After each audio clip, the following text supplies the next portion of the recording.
राम कथा सुंदर करतारी।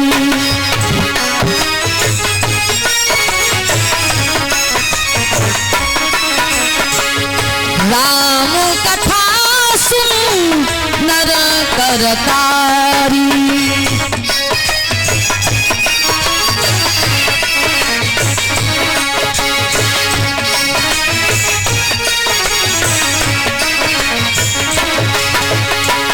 संशय विहंग उड़ावनहारी।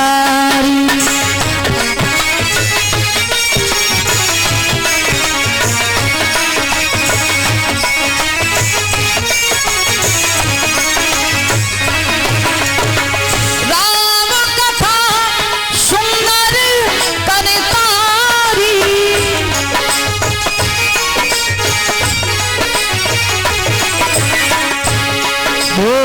संशय विहंग उड़ावनहारी। राम कथा सुंदर करतारी।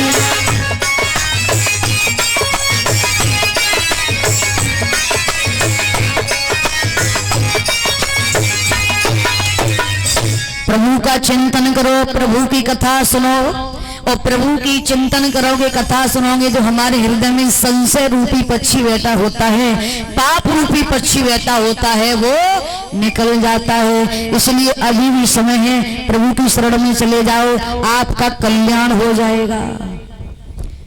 वसुदेव जी ने समझाया, पर लेकिन कंस कहाँ मानने वाला था।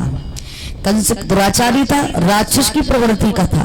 कंस कहने लगा, वसुदेव जी, अरे तो क्या हुआ, मेरे काल ने ब्रजभूमि में जन्म ले लिया तो क्या हुआ, मैं उसे वहां पर भी नहीं छोड़ूंगा। कंस ने क्या किया कि देवकी वसुदेव को द्वारा से जेल में डाल दिया। अपनी बहन पूतना को बुलाया, जो बहन पूतना, वो पूतना थी बहुत ही भयानक राक्षसी थी, और कहा कि वर्षाने में गोकुल वृंदावन में चली जाओ, जितने भी 4-6 दिन के बच्चे हैं हमेशा मार करके आओ।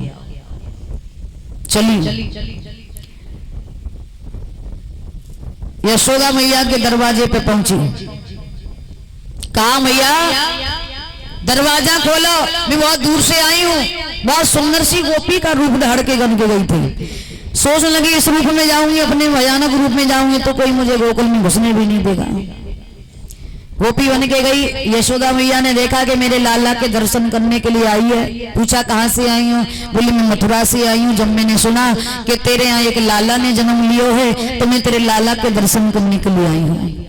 यशोदा ने क्या किया, यशोदा नहीं समझ पाई कि ये राक्षसी है, क्योंकि बहुत सुंदर सी गोपी बन के गई थी। गोपी को अंदर बुला लिया। कन्हैया पालना में खेल रहे थे, उसी समय मेरे प्रेमी भक्तों कन्हैया को उठाया, यशोदा मैया ने उस गोपी को दे दिया। कुछ समय तक तो बैठी रही। यशोदा मैया सोचने लगी, ये तो बैठी है, ऐसा करती हूँ कि तब तक मैं कुछ काम निपटा लेती हूँ। मैया काम में लग गई। वो पूतना क्या करती है कि चुपके से जब देखा कि यशोदा काम में लग गई, कन्हैया को लिया और चुपके से उस गोकुल के बाहर जाने लगी। गोकुल के बाहर एक जंगल था, जंगल में जाके पहुंच गई। जब जंगल में जाके पहुंची और जो अपने स्तनों पे जहर लगाए थी, स्तनपान कराने लगी है प्रभु को। प्रभु हंस गए, मुस्कुराए, वाह, हमसे छल कर गई है, हम भला क्या नहीं जानते हैं कि तन की जाने मन की जाने चित्त की जाने चोरी, और उन हद से कहा छिपो जिनके हाथ में जीवन डोरी। सारे संसार की जीवन की डोरी है प्रभु के हाथ में। उन्हीं परमपिता परमेश्वर से छल कर रही है। जब अपने जहर वाली स्तनपान कराने लगी, दुग्ध पान कराने लगी, तो पहले तो प्रभु बड़े प्रेम से पान कर रहे हैं। उसके बाद में कुछ समय व्यतीत हुआ तो प्रभु स्तनों द्वारा पूतना के प्राणों को खींचने लगे। जब प्राणों को खींचने लगे, अब तो पूतना दौड़ रही है, कन्हैया को छाती सटा रही है, पर लेकिन भगवान कन्हैया छाती से नहीं हट रहे हैं। अपनी विकराल रूप में आ गई। भगवान कन्हैया पूतना के प्राणों को खींच रहे हैं। जंगल में दौड़ रही है, आवाज लगा रही है, अरे यशोदा मैया, कैसे भी यहाँ आज अपने लाला को मेरी छाती से हटा ले। तेरा लाला बड़ा ही हटीला है, मेरी छाती से नहीं हट रहा है। अरे ये तो मेरे प्राण ही खींच ले रहा है। भैया किसी प्रकार से आज अपने इस लाला को मेरी छाती से डाले। अगर मैं बचकर के इस वृंदावन से, इस गोकुल से चली गई तो मैं कसम खाती हूँ लौट करके मैं कभी नहीं आऊंगी। पर लेकिन भगवान नहीं छोड़ रहे हैं। प्रेमी भक्तों, हुआ है कि अंत में प्रभु ने प्राण वायु खींची, पूतना का फेफड़ा फटा तो तुरंत ही पूतना का वहीं पर प्राणायाम तो हो गया।